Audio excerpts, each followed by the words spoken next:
Assalamualaikum warahmatullahi wabarakatuh. Innal hamdalillah nahmaduhu wa nasta'inuhu wa nastaghfiruh wa na'udzu billahi min shururi anfusina wa min sayyiati a'malina. May yahdihillahu fala mudilla lahu wa may yudlil fala hadiya lahu. Wa ashhadu an la ilaha illallah wahdahu la syarika lah wa ashhadu anna Muhammadan abduhu wa rasuluh. Ya ayyuhalladzina amanu taqullaha haqqa tuqatih wa la tamutunna illa wa antum muslimun. Ya ayyuhan nasu taqu rabbakumul ladzi khalaqakum min nafsin wahidah wa khalaqa minha zawjaha wa batha minhuma rijalan katsiran wa nisaa wattaqullaha alladzi tasaaluna bihi wal arham innallaha kana 'alaikum raqiba. Ya ayyuhalladzina amanu taqullaha wa qulu qawlan sadida yuslih lakum a'malakum wa yaghfir lakum dhunubakum wa may yuti'illaha wa rasulahu faqad faza fawzan 'azima. Amma ba'd, fa inna khairal hadithi kitabullah wa khairal hadyi hadyu Muhammadin sallallahu alaihi wasallam wa syarrul umuri muhdatsatuha fa inna kulla muhdatsatin bid'ah wa kulla bid'atin dhalalah wa kulla dhalalatin finnar. Kaum muslimin wal muslimat yang dimuliakan oleh Allah, khususnya jamaah Masjid Jami Al-Azhar Cempaka Putih, Jakarta Pusat yang kami cintai. Alhamdulillah, kita panjatkan puji dan syukur kehadirat Allah Subhanahu wa taala yang telah memberikan kepada kita semua nikmat yang begitu banyak. Salah satunya nikmat sehat, sehingga kita bisa berkumpul kembali di tempat yang mulia ini untuk sama-sama menuntut ilmu. Semoga kumpulnya kita di tempat ini menjadi wasilah kelak kita dikumpulkan di surga Allah Subhanahu wa taala. Amin. Salawat beserta salam semoga terlimpah curahkan untuk Nabi tercinta Nabi Muhammad sallallahu alaihi wasallam, untuk keluarganya, sahabat-sahabatnya, dan seluruh pengikutnya. Kaum muslimin wal muslimat yang dimuliakan oleh Allah dan juga kawan-kawan kami yang biasa menyimak kajian-kajian kami di media, malam hari ini insya Allah kita akan melanjutkan tema pembahasan kita, yaitu perbuatan yang bisa menghapuskan pahala. Di pertemuan sebelumnya kita baru membahas dua perbuatan yang bisa menghapus pahala. Yang pertama adalah perbuatan syirik. Ketika seseorang melakukan kesyirikan, maka seluruh amal dia akan hapus. Seperti sholat dia, zakat dia, haji dia, umroh dia, sedekah dia, dan seluruh amalnya akan hapus. Dalilnya yang pertama di dalam surah Az-Zumar ayat 65, Allah Subhanahu wa taala berfirman, la in asyrakta la yahbatanna 'amaluka wa la takunanna minal khasirin. Apabila engkau berbuat syirik, maka akan hapuslah seluruh amalmu, niscaya engkau menjadi orang yang merugi. Kemudian dalil yang kedua di dalam surah Al-An'am ayat 88, Allah Subhanahu wa taala berfirman, walau asyraku lahabita anhum ma kanu ya'malun. Kalau seandainya engkau berbuat syirik, maka akan hapuslah seluruh amalmu. Dan kemarin kita sudah sebutkan beberapa contoh kesyirikan, ya. Baik. Kemudian yang kedua, perbuatan yang bisa menghancurkan pahala seseorang, yaitu mendatangi dukun atau tukang ramal atau tukang nujum, karena mereka sama karakternya. Ketika seseorang mendatangi dukun, kemudian dia bertanya kepada dukun tersebut, maka sholatnya tidak akan diterima selama 40 hari. Dalilnya hadis Nabi Shallallahu Alaihi Wasallam yang diriwayatkan oleh Imam Muslim, man ata arrafan fasa'alahu an syai'in lam tuqbal lahu salatun arba'ina yauman. Barang siapa yang mendatangi dukun, kemudian dia bertanya kepada dukun tersebut, maka sholatnya tidak akan diterima selama 40 hari. Dan kemarin kita sudah sebutkan ciri-ciri dukun yang paling dasar ada 3. Yang pertama, al-kahin alladzi yukhbiru 'anil kawaini fi mustaqbaliz zaman. Yang pertama, ciri dukun itu orang yang mengaku-ngaku bisa mengetahui kejadian-kejadian yang akan datang. Kemudian ciri dukun yang kedua, wa yad'i ma'rifatal asrari, yaitu orang yang mengaku-ngaku bisa mengetahui rahasia-rahasia. Kemudian ciri dukun yang ketiga, wa mutala'ata ilmil ghaibi, yaitu orang yang mengaku-ngaku bisa mengetahui perkara-perkara yang gaib. Jadi ketika ada orang Islam datang kepada orang yang mempunyai karakter tersebut, itu sholatnya tidak akan diterima selama 40 hari. Meskipun orang itu gelarnya kiai, gelarnya ustadz, gelarnya ajengan, dan lain sebagainya. Akan tetapi jika mempunyai karakter atau sifat seperti itu, suka mengaku mengetahui kejadian yang akan datang, mengetahui rahasia-rahasia, mengaku mengetahui perkara-perkara yang gaib, maka itu dukun, ya. Nah, ketika umat Islam mendatangi orang yang punya karakter tersebut, maka sholatnya tidak akan diterima selama 40 hari, ya. Baik, kita lanjutkan ke perbuatan yang ketiga. Perbuatan yang ketiga yang bisa menghancurkan atau menghapus pahala seseorang yaitu murtad. Murtad itu bukan hanya pindah agama saja. Ternyata nanti ada perbuatan atau perkataan atau keyakinan yang menjadikan seorang murtad. Adapun dalilnya yang menyebutkan ketika seseorang berbuat murtad bisa menghapus seluruh pahala, dalilnya di dalam surah Al-Baqarah ayat 217. Allah Subhanahu wa taala berfirman, "Wa may yartadid minkum 'an dini fayamut wa huwa kafir faulaika habitat a'maluhum fid dunya wal akhirah wa ulaika ashabun nar hum fiha khalidun." Kata Allah Subhanahu wa taala, "Wa may yartadid minkum 'an dini", barang siapa yang murtad dari agamanya, yakni dari agama Islam, dia pindah agama ke agama lain, baik itu agama Kristen atau Hindu atau Buddha dan lainnya, kemudian fayamut wa huwa kafir, kemudian dia mati dalam keadaan kafir tersebut, artinya dia belum sempat bertobat, belum sempat kembali lagi kepada Islam, maka faulaika habitat a'maluhum fid dunya wal akhirah, maka mereka itulah orang-orang yang dihapus pahalanya di dunia dan akhirat. Ulaika ashabun nar, dan tempat kembali mereka itu di neraka. Hum fiha khalidun, dan mereka kekal di dalamnya, ya. Nah, jadi itu perbuatan yang ketiga yang menjadikan seorang dihapus pahalanya, yaitu murtad. Kemudian murtad itu para ulama membagi menjadi 3 bagian. Sebagian membagi menjadi 4 bagian, kita gabungkan saja. Yang pertama ada yang disebut murtad keyakinan. Contoh murtad keyakinan seperti orang tidak percaya dengan adanya Allah, seperti orang ateis. Jadi orang ateis itu bukan musyrik, tetapi murtad. Dia tidak percaya dengan adanya Allah.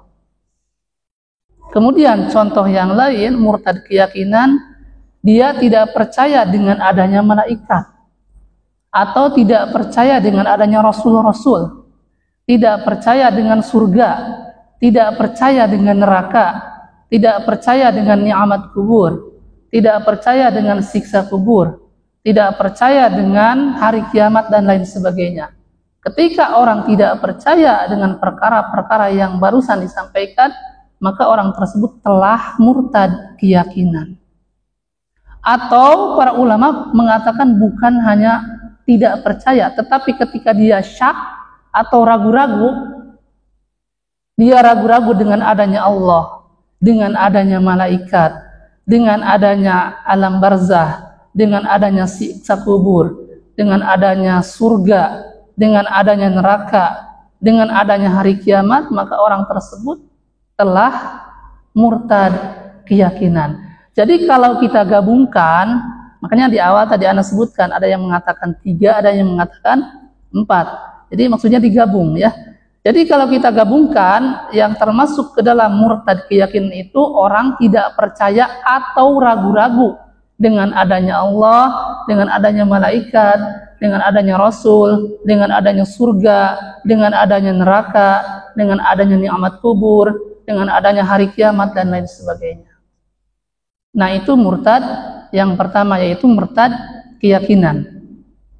Kemudian yang kedua yaitu murtad perkataan atau murtad ucapan.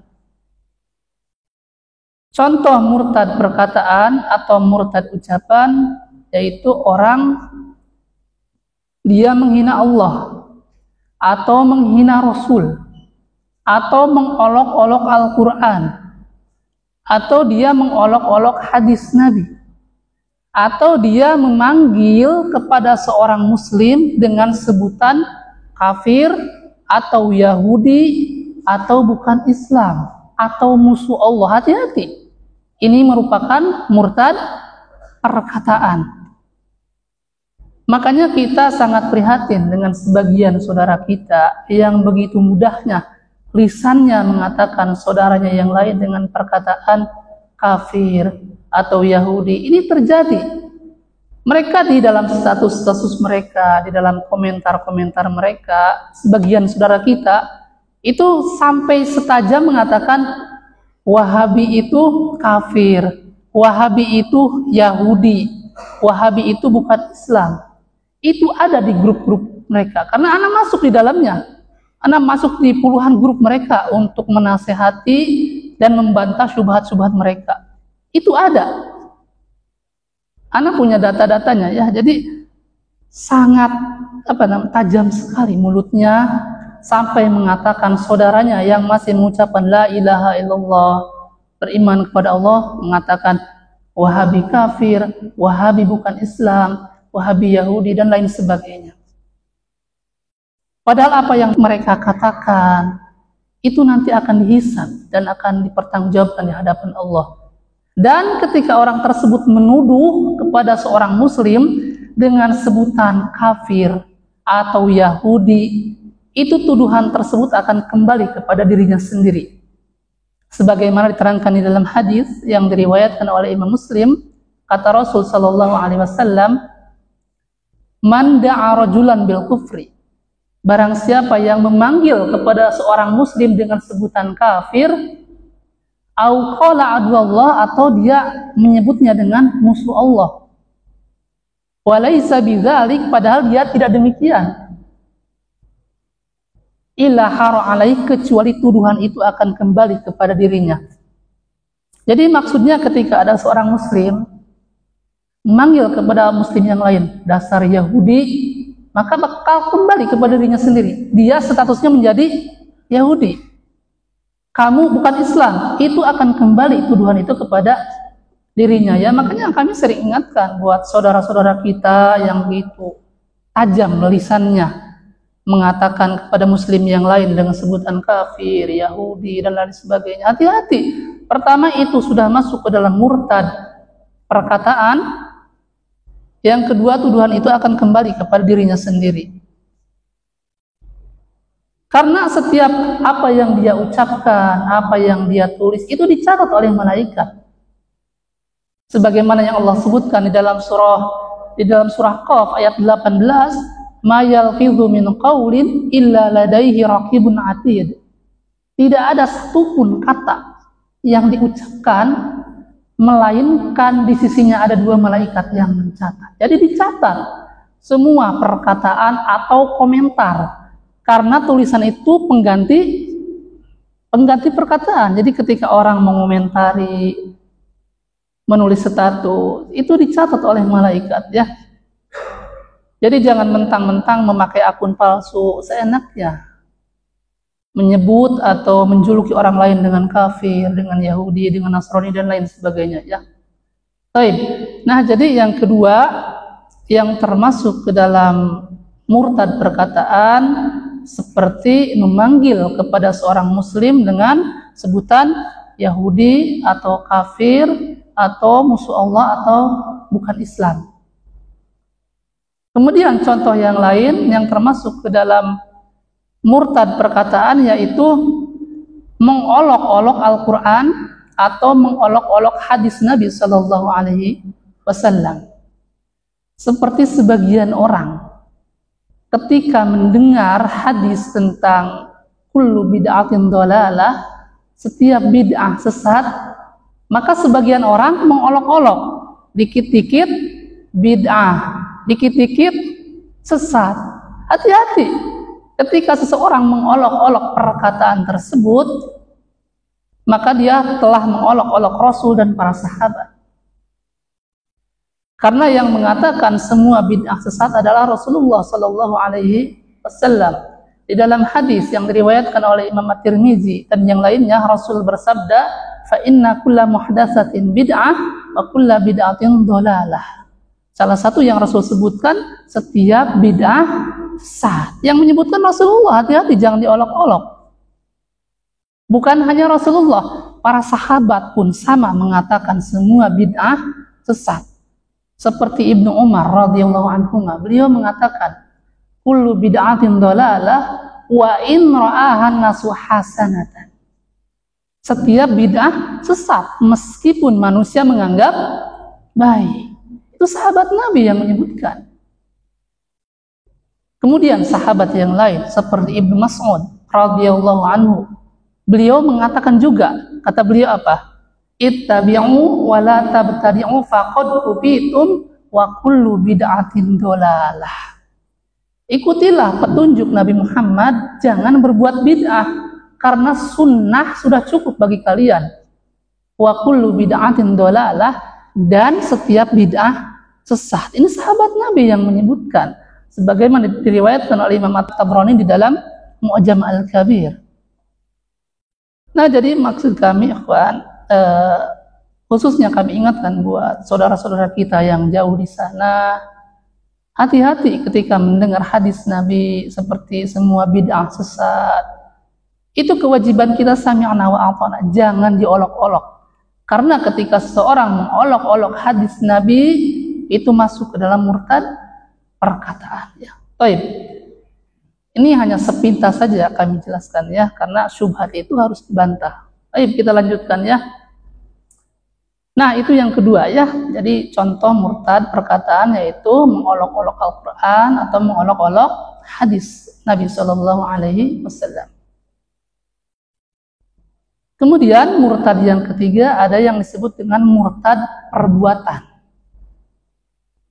Contoh murtad perbuatan seperti dia menyembah patung, atau menyembah api, atau menyembah sapi, atau menyembah kubur-kubur, agak keras kubur-kuburnya, atau menyembah foto dan lain sebagainya.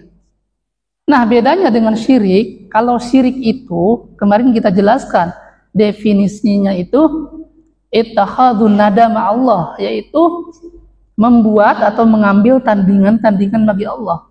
Jadi dia beribadah kepada Allah, beribadah juga kepada yang lainnya. Dia berdoa kepada Allah, berdoa juga kepada lainnya. Meminta pertolongan kepada Allah, meminta kepada yang lainnya. Meminta perlindungan kepada Allah, meminta kepada yang lainnya. Itu syirik. Jadi mendua. Tidak boleh umat Islam membuat tandingan bagi Allah. Dalilnya di dalam surah Al-Baqarah. Fala taj'alu lillahi andada. Dan janganlah kalian menjadikan bagi Allah tandingan-tandingan. Nah, bedanya dengan murtad ini, kalau murtad total dia tidak menyembah Allah. Jadi misalnya menyembah matahari misalnya total, atau menyembah pohon misalnya ya, itu bedanya dengan syirik. Dan puncaknya kemurtadan ini yaitu pindah agama.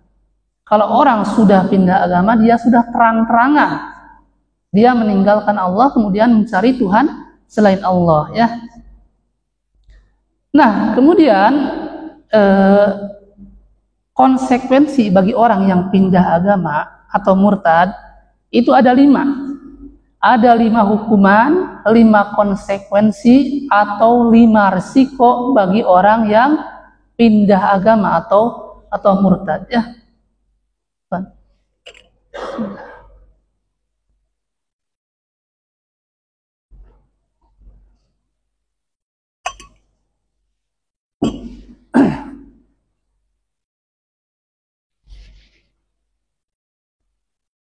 Jadi orang yang murtad atau pindah agama itu mempunyai 5 konsekuensi, 5 resiko.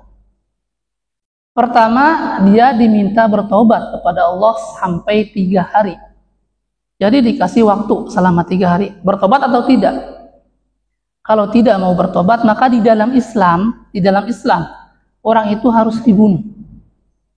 Dalilnya hadis Nabi Shallallahu Alaihi Wasallam yang diriwayatkan oleh Imam Al-Bukhari yang bersumber dari Ibnu Abbas radhiyallahu anhu, kata Rasul sallallahu alaihi wasallam, "Man badala dinuhu faqtuluhu." Barang siapa yang meninggalkan agamanya, maka dibunuh hukumannya. Dan yang membunuh ini adalah pemerintah yang sah.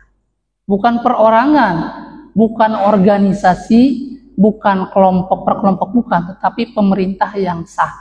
Kalau pemerintah sudah menetapkan, kita ikuti. Kalau pemerintah belum, ya jangan sok-sokan bikin aturan sendiri, ya. Nah, itu hukuman yang pertama bagi orang yang pindah agama di dalam Islam ini, ya. Kemudian hukuman yang kedua, selama 3 hari masa menunggu dia. Tadi kan disuruh menunggu, ya, sampai 3 hari, mau bertobat apa enggak. Nah, yang kedua, selama 3 hari tersebut dia tidak boleh memanfaatkan hartanya. Jadi orang yang keluar dari Islam itu hartanya diserahkan kepada pemerintah untuk kepentingan kaum muslimin. Diserahkan. Kalau dia taubat lagi, kembali lagi kepada Islam, dikasih lagi. Kalau tidak, orangnya dibunuh, hartanya diserahkan, jadi rugi. Pertama, orangnya kehilangan nyawa, yang kedua kehilangan harta, yang ketiga tempatnya di neraka. Ulaika ashabun nar hum fiha khalidun, mereka kekal di dalamnya. Itu konsekuensi yang kedua. Kemudian konsekuensi yang ketiga, orang tersebut tidak mendapatkan warisan. Jadi ketika misal ada seorang anak, naudzubillah, ya, dia murtad, keluar dari Islam, kemudian ayahnya meninggal dunia atau ibunya meninggal dunia. Biasanya kan kalau ayahnya atau ibunya meninggal dunia, maka anak mendapatkan warisan. Tapi ketika anaknya murtad, maka dia tidak mendapatkan warisan. Kemudian yang keempat, orang yang keluar dari Islam, dia tidak dapat mewarisi. Jadi misal orang tua murtad, ya, kayak tadi kan, hartanya itu kan tidak boleh diwariskan kepada anaknya. Anaknya Islam kan, orang tuanya pindah agama. Itu orang tuanya tidak dapat mewarisi. Pertama, hartanya nanti dilimpahkan kepada pemerintah kan. Nah, jadi tidak mendapatkan warisan, tidak pula mewarisi. Kemudian yang kelima, konsekuensi bagi orang yang murtad, maka dia tidak boleh disolatkan atau dikuburkan di kuburan kaum muslimin, tidak boleh, ya. Nah, itu 5 konsekuensi bagi orang-orang yang murtad, ya, atau pindah agama. Jadi rugi, sudah hartanya diambil, orangnya dibunuh, tempat kembalinya neraka, kekal di dalamnya, ya. Beda dengan orang kafir masuk Islam. Ketika orang kafir masuk Islam, maka subhanallah, semua dosa-dosanya dihapus, jadi bersih lagi seperti bayi, ya. Bedanya, makanya untuk saudara-saudara kita yang subhanallah sudah masuk Islam, tolong dijaga. Orang yang mu'alaf itu bersih sekali, Kalau kita kan banyak dosa dari kecil ya, dari balik, dari dewasa sampai sekarang banyak sekali dosa kita. Orang yang sudah masuk Islam subhanallah bersih. Jadi tolong kertas itu yang putih bersih harus dijaga agar kita bisa menghadap Allah dalam keadaan suci dan bersih ya. Baik. Itu sekilas tentang rincian masalah murtad ya. Jadi kami tidak mau panjang-panjang karena tema pembahasan kita bukan itu ya. Baik, kita ulang agar pembahasannya tidak buyar ya. Jadi yang ketiga, perbuatan yang bisa menghapus pahala seseorang yaitu murtad ya. Tadi kita sudah jelaskan sedikit rinciannya. Kemudian sekarang kita masuk ke perbuatan yang keempat. Perbuatan yang keempat yang bisa menghapus pahala seseorang yaitu mengungkit-ungkit pemberian. Dalilnya di dalam surah Al-Baqarah ayat 264, Allah Subhanahu wa taala berfirman, "Ya ayyuhalladzina amanu la tubtilu shadaqatikum bil manni wal adza." Wahai orang-orang yang beriman, janganlah kalian menghilangkan pahala sedekah kalian dengan cara diungkit-ungkit sampai menyakiti hati penerima. Jadi di dalam ayat ini disebutkan ketika seseorang mengungkit-ungkit pemberiannya atau sedekahnya sampai menyakiti perasaan yang menerima, maka pahalanya akan hilang ya. Dan yang namanya sedekah itu bukan hanya dengan uang ya ikhwan dan juga akhwat. Sedekah itu bisa berupa dengan pakaian, bisa dengan makanan, bisa dengan tenaga, bisa dengan ilmu, bisa dengan pinjaman. Pinjaman itu sedekah. Pinjaman itu ya. Karena diterangkan di dalam hadis yang diriwayatkan oleh Imam Ibnu Majah dengan derajat yang hasan, kata Rasul sallallahu alaihi wasallam, "Ma min muslimin yuqridu musliman qardan marrataini kana lahu shadaqatiha marratan." Seorang muslim yang meminjamkan kepada muslim lainnya 2 kali, maka itu sama dengan sedekah 1 kali. Kalau kita niat-niat untuk sedekah agak berat itu ya. Tapi ini kalau meminjamkan 2 kali, misalnya meminjamkan 100.000 ya. Kemudian orang tersebut minjam lagi 100.000, berarti dia meminjamkan 200.000. Maka sama orang tersebut dengan sedekah 100.000 ya. Tapi hati-hati, hadis ini jangan sampai diketahui sama orang tukang minjem duit ya. Nanti akan dijadikan senjata dan tidak perlu kita contohkan ya, karena majelis kita majelis ilmu bukan majelis humor ya. Baik, jadi kita ulang bahwa yang namanya sedekah itu bisa dengan uang, bisa dengan makanan, bisa dengan pakaian, bisa dengan tenaga, bisa dengan ilmu dan lain sebagainya ya. Dan biasanya ikhwan dan juga akhwat, orang yang mengungkit-ungkit pemberian itu tidak dilakukan secara langsung. Biasanya itu dilakukan ketika sudah sebulan kemudian, atau 1 tahun kemudian, atau sudah puluhan tahun, karena ada masalah biasanya. Ada perselisihan, ada pertengkaran. Mulai dulunya dia tidak pernah bilang-bilang, setelah ada perselisihan atau apapun, mulai tuh si fulan dulu dia selalu pinjam uang sama saya buat jajan anaknya, buat beli beras. Kalau tidak saya kasih sudah kelaparan. Hati-hati itu. Itu mengungkit-ungkit pemberian menyakiti hati penerima, itu hapus pahalanya ya. Dan sebenarnya mengungkit-ungkit pemberian itu bukan hanya dilakukan oleh orang awam. Ternyata orang alim, kiai atau ustadz itu kadang-kadang melakukan demikian. Di kampung Anu itu saya yang mengajarkan Quran. Awalnya mereka itu buta huruf. Kalau saya tidak ajarkan Quran, semua buta huruf. Tapi sekarang anak-anak santrinya setelah belajar ke Madinah, ke Mekah, kurang ajar sama saya. Diundang tahlilan tidak datang, diundang maulid tidak datang, ketemu di jalan tidak mau cium tangan. Padahal dia dulu belajar Quran sama saya. Hati-hati, itu berarti dia mengungkit-ungkit sedekah ilmu. Hati-hati, habis tuh pahalanya ya. Jadi yang keempat, perbuatan yang bisa menghapus pahala seseorang yaitu mengungkit-ungkit pemberian sampai menyakiti penerimanya ya. Kemudian yang kelima, perbuatan yang bisa menghapuskan pahala seseorang yaitu memelihara anjing ya, memelihara anjing. Dalilnya yang pertama di dalam hadis yang diriwayatkan oleh Imam Muslim dan Imam Bukhari yang bersumber dari Ibnu Umar radhiyallahu anhuma. Kata beliau, sami'tu Rasulullah sallallahu alaihi wasallam yaqul. Aku mendengar Rasulullah sallallahu alaihi wasallam bersabda, "Man yuqtada qalban illa qalba saydin aw masyiatin fa innahu yanqusu min ajrihi kula yaumin qiratani." Barang siapa yang memelihara anjing selain anjing untuk berburu dan selain anjing untuk menjaga ternak, maka pahalanya setiap hari dikurangi sebanyak dua kirot.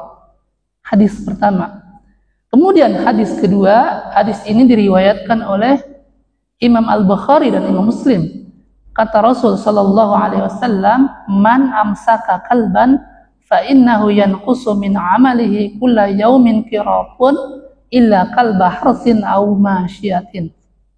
Barang siapa yang memelihara anjing, maka berkuranglah amalnya atau pahalanya sebanyak 1 kirot, kecuali anjing untuk penjaga ladang dan penjaga ternak.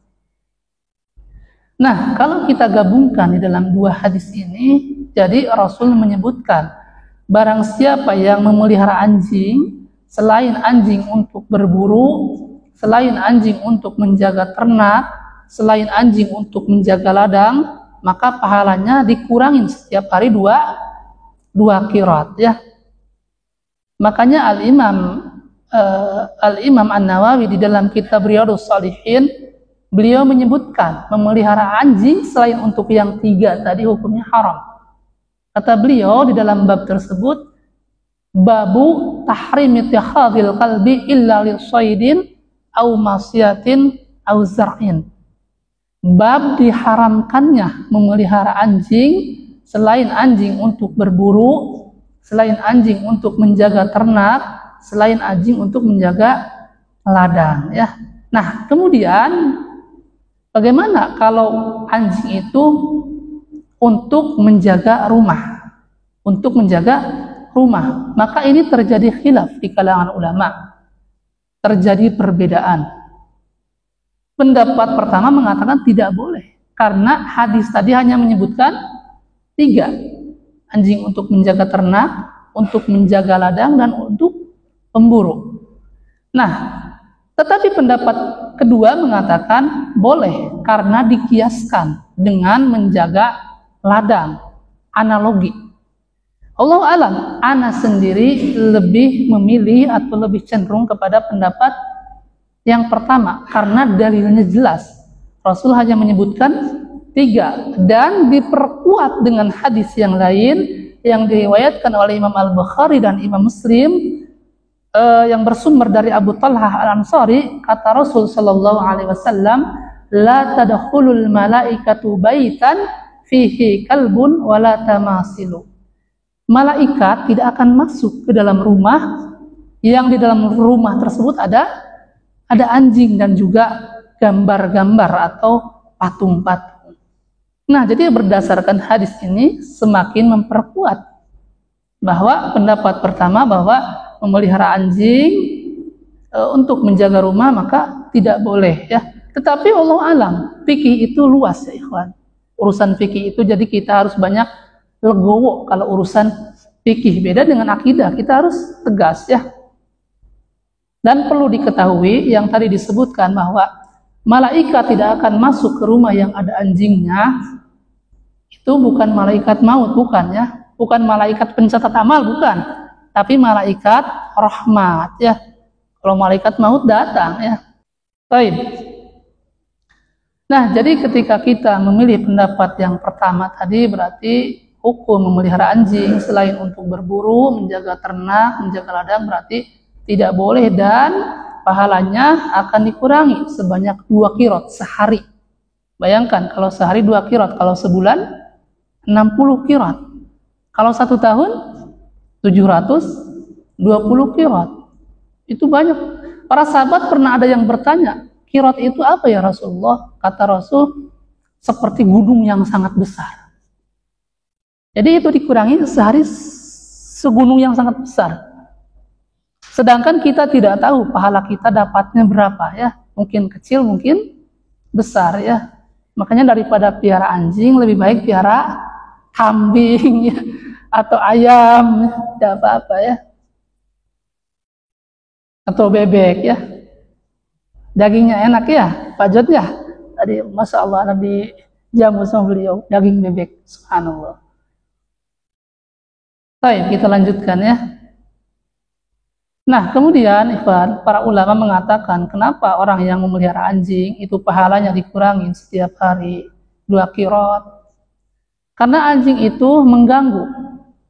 Ini salah satu sebabnya ya. Karena anjing itu suka mengganggu dengan gonggongannya atau dengan perilakunya. Jadi menggonggongkan, menakutkan. Kadang nyamperin. Anak masih ingat dulu ketika masih kelas 4 SD kalau tidak salah. Itu biasa kan sore-sore mau ngaji, belajar Quran. Harus melewati rumah yang ada anjingnya, itu subhanallah, takutnya minta ampun. Karena baru melihat rumahnya saja itu sudah nyamperin, menggonggong sambil mengelilingi kaki ya. Bukan hanya anak, kawan-kawan yang lain pun takut, yang badannya kekar, suaranya besar, takut sama anjingnya. Nah, jadi salah satu penyebab kata para ulama kenapa orang yang memelihara anjing itu dikurangi pahalanya, karena anjing itu mengganggu dengan gonggongannya, dengan perilakunya ya. Kemudian ada juga madarat yang lain, yaitu membuat repot jilatan liurnya. Sebab ketika air liurnya menjilat bejana kita atau ember atau piring, itu kan harus dibasuh berapa kali basuhan? 7 kali, salah satunya menggunakan tanah. Jadi repot kan, dibasuhnya 7 kali, harus menggunakan tanah ya. Dan jangan protes karena Rasul yang memerintahkan. Di dalam hadis yang diriwayatkan oleh Imam Al-Bukhari dan Imam Muslim, kata beliau, tuhuru inai ahadikum idza walagha fihi al-qalbu ay yaghsilahu 7 marratin ulahu nabit turab. Sucinya barang yang dimiliki oleh kalian kalau dijilat anjing itu dibasuh dengan 7 basuhan. Salah satunya menggunakan tanah ya.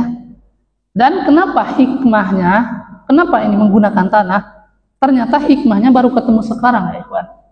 Berapa tahun sebelumnya itu ternyata di dalam liur anjing itu ada bakteri atau kuman, itu tidak bisa mati dengan air, tidak bisa mati dengan sabun.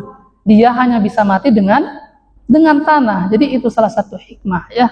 Subhanallah, 1400 tahun yang lalu Rasul sudah menyebutkan sucinya barang kalian kalau dijilat anjing dengan tanah. Ternyata hikmahnya itu.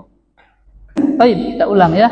Jadi yang kelima, perbuatan yang bisa menghapus pahala seseorang yaitu memelihara anjing ya. Adapun masalah khilaf tadi seperti menjaga anjing untuk menjaga rumah atau untuk anjing pelacak, maka dalam keadaan begini kita boleh mengamalkan pendapat yang kedua. Misalnya di satu tempat itu banyak maling ya, banyak maling sehingga tidak bisa ditangani, ya terpaksa harus biar anjing untuk menjaga keamanan, tapi diupayakan jangan masuk ke dalam rumah ya. Jadi itulah luasnya fikih ya. Itu yang kelima ya. Kemudian perbuatan yang keenam yang bisa menghapus pahala seseorang adalah perbuatan bid'ah ya. Baik. Bentar ya.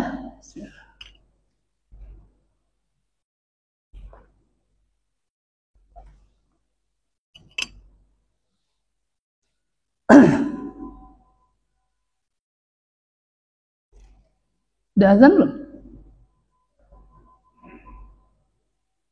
Lanjut. 1 menit lagi. Baik, 1 menit lagi ya. Nah, jadi yang keenam, perbuatan yang bisa menghapus pahala seseorang itu yaitu perbuatan bid'ah ya. Sebenarnya ikhwan, bid'ah ini bukan menghapus pahala, tetapi dari awal tidak ada pahalanya. Akan tetapi kan sebagian orang menganggap bahwa ritual-ritual bid'ah itu ada pahalanya. Sehingga dia rela mengorbankan waktunya, mengorbankan tenaganya, mengorbankan hartanya untuk melakukan ritual-ritual bid'ah. Akan tetapi nanti setelah mau diambil pahalanya di akhirat, ternyata tidak ada pahalanya karena perbuatannya tertolak. Dalilnya hadis Nabi Shallallahu Alaihi Wasallam yang diriwayatkan oleh Imam Muslim, kata Rasul Shallallahu Alaihi Wasallam, man amila amalan laisa alaihi amruna fahuwa raddun. Barang siapa yang beramal tanpa ada perintah dari kami, maka amalan tersebut tertolak.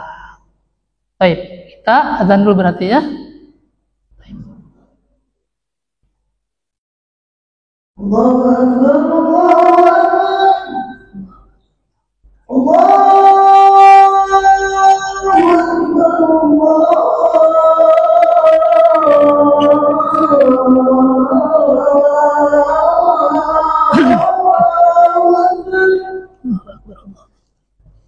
أشهد أن لا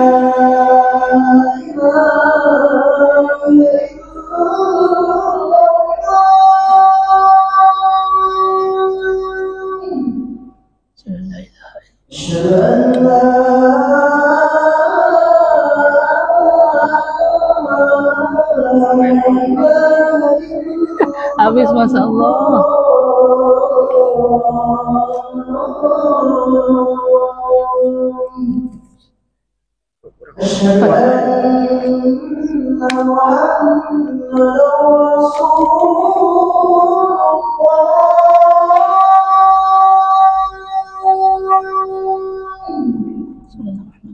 أشهد أن محمدا رسول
Bismillah, alhamdulillah, wassalatu wassalamu ala rasulillah. Baik, kita lanjutkan lagi ya. Kata Pak Haris tadi 10 menit setelah azan ya. Baik. Jadi yang keenam, perbuatan yang bisa menghapus pahala seseorang yaitu perbuatan bid'ah ya. Kenapa bisa menghapus? Karena sebagian orang menganggap bahwa perbuatan bid'ah itu ada pahalanya. Akan tetapi ketika mau diambil pahalanya nanti ternyata tidak ada pahalanya ya. Karena amalannya tertolak. Dalilnya hadis Nabi. Man amila amalan laisa alaihi fa huwa raddun ya. Jadi sudah capek-capek ternyata tertolak ya. Tidak mendapatkan pahala karena tidak ada perintah dari Allah dan tidak ada perintah dari Nabi ya. Jadi orang kerja di perusahaan saja, coba tanya Pak John ya, kalau tidak ada perintah dari bosnya tidak akan digaji. Apalagi urusan agama, tidak ada perintah dari Nabi, tidak ada perintah dari Allah, tiba-tiba dia membuat aturan-aturan baru ya.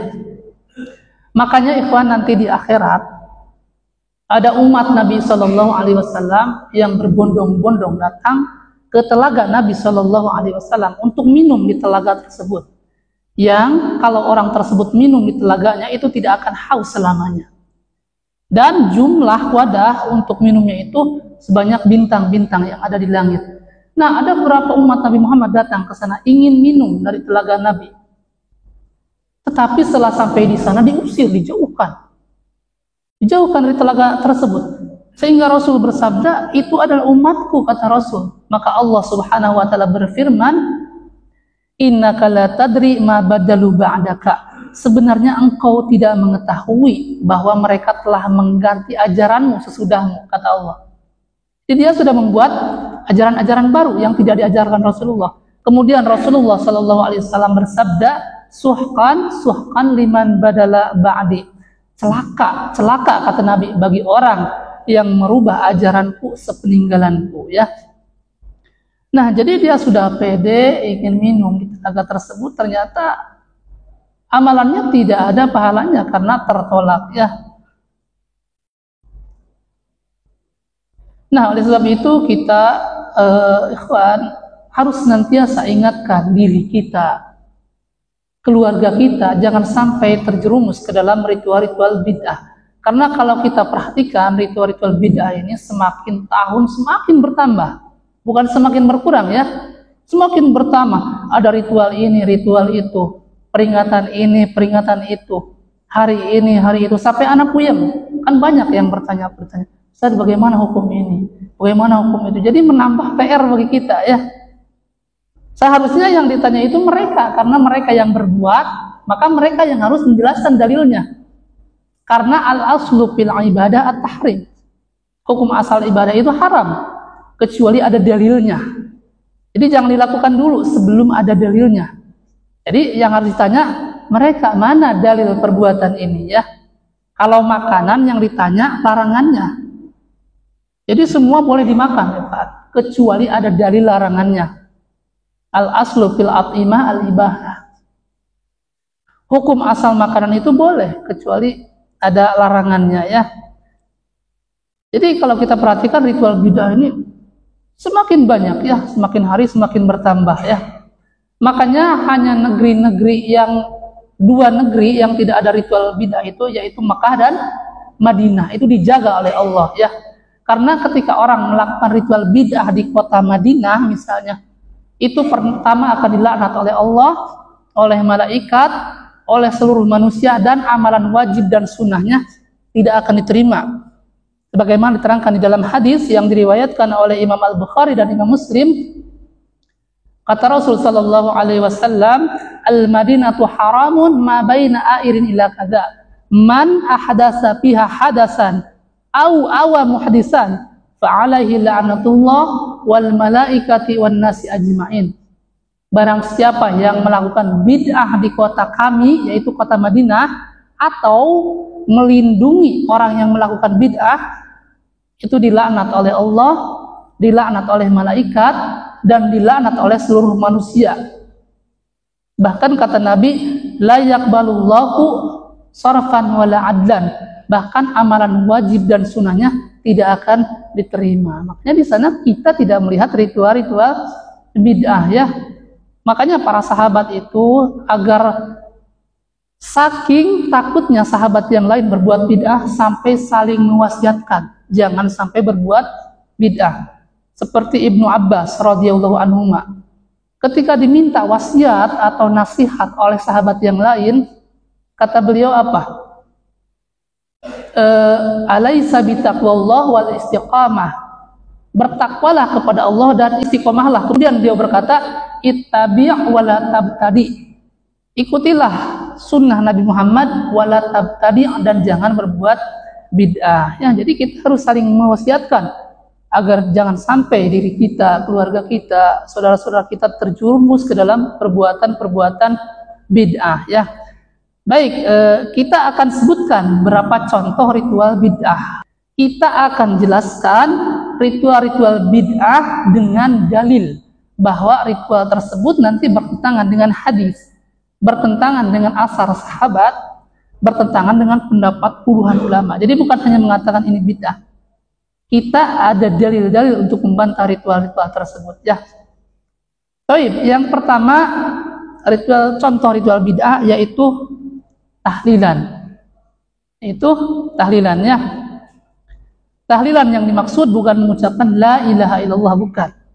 Tetapi ketika seseorang meninggal dunia, kemudian keluarganya sibuk menyiapkan makanan di hari pertama kematian, hari ketiga kematian, hari ke-7 kematian, hari ke-40, hari ke-100 dan hari ke-1000 ya. Itu yang disebut tahlilan. Jadi jangan dipelintir-pelintir ketika kita membahas tahlilan itu bid'ah. Kemudian mereka katakan, oh berarti itu Wahabi melarang mengucapkan la ilaha illallah. Bukan. Kalau mengucapkan la ilaha illallah diperintahkan. Nabi mengatakan di dalam hadis yang diriwayatkan oleh Abu Daud, man kana akhirul kalami la ilaha illallah dakhalal jannah. Ketika akhir ucapan orang tersebut mengucapkan la ilaha illallah, maka dia akan masuk surga ya. Nah, jadi yang dimaksud dengan tahlilan kematian ini bukan itu, tetapi orang melakukan makan-makan di hari pertama, hari ketiga, hari ke-7, hari 40 dan seterusnya ya. Baik, kita akan bahas ya. Yang pertama, ritual ini bertentangan dengan hadis Nabi Shallallahu Alaihi Wasallam. Nanti kita akan sebutkan. Ritual ini pertama bertentangan dengan hadis, yang kedua dengan asar, perkataan para sahabat, yang ketiga dengan puluhan kitab ulama. Yang pertama bertentangan dengan hadis ya. Di dalam hadis yang diriwayatkan oleh Abu Dawud dan Imam Tirmidzi, Rasul Shallallahu Alaihi Wasallam mengatakan, Isna'u li ali Ja'farin ta'aman fa innahum qad atahum amrun sabalahum. Kirimkan atau buatkan makanan untuk keluarga Ja'far karena telah menimpa kepada mereka sesuatu yang menyibukkan mereka. Jadi sunnahnya ketika ada orang meninggal dunia, maka kita yang harus ngasih makanan kepada orang keluarganya. Tetapi yang kita lihat terbalik kan, ketika orang meninggal dunia, maka keluarganya sibuk membuat makanan dari mulai hari pertama, hari ketiga, hari ke-7, 40, 100 terus dikasih buat yang datang. Nah, jadi dalam ini saja sudah bertentangan dengan hadis. Nabi memerintahkan disuruh mengantarkan makanan, yang dilakukan sekarang terbalik. Keluarga kematian yang sibuk membuat makanan. Itu dalil yang pertama, bertentangan dengan hadis. Kemudian yang kedua bertentangan dengan perkataan para sahabat ya. Ini pembahasan masih panjang ya kawan. Kita cukupkan sampai di sini saja ya, insya Allah. Jika kedepannya Allah takdirkan, kita bisa bahas ini lagi ya. Mungkin ini yang bisa kami sampaikan, kurang lebihnya mohon maaf. Subhanakallahumma wa bihamdika asyhadu an la ilaha illa anta astaghfiruka wa atubu ilaik. Assalamualaikum warahmatullahi wabarakatuh.